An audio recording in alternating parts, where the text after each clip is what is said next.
In your browser, visit the website Pixlr.com.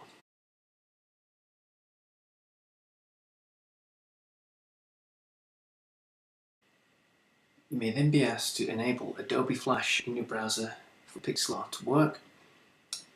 Click on Launch Web App. And to create a new image, click on Create New Image. Here we want to enter the dimensions we need. In this case, we're going to use 1000 pixels by 1000 pixels. And click OK.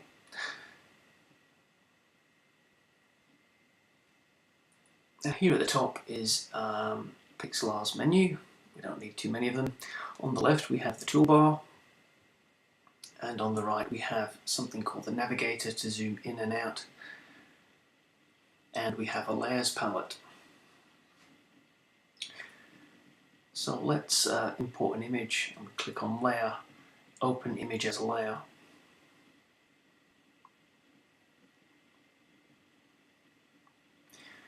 We then need to find our image on our computer and open that up.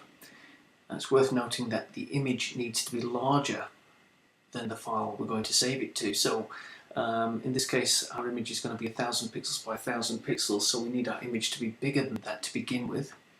We can see it is bigger than 1000. So if I click on the layers palette there, make sure my image layer is selected, I then zoom out using the navigator.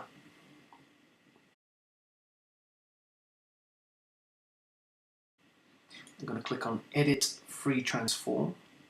I can then see anchor points for the image, and if I hold the Shift key down and I drag, I can resize my image within the aperture.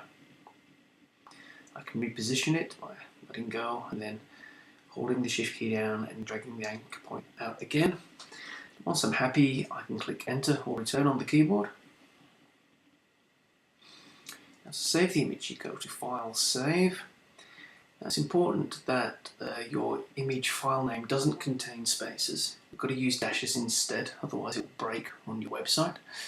So we would call this eucalyptus-01. As an example, we set the format to JPEG and the quality to 80. Click OK. Now I'm going to save this to a different folder on my desktop. I'm going to save it to a folder called Resized Images. Click Save, and then run through the process again for other images.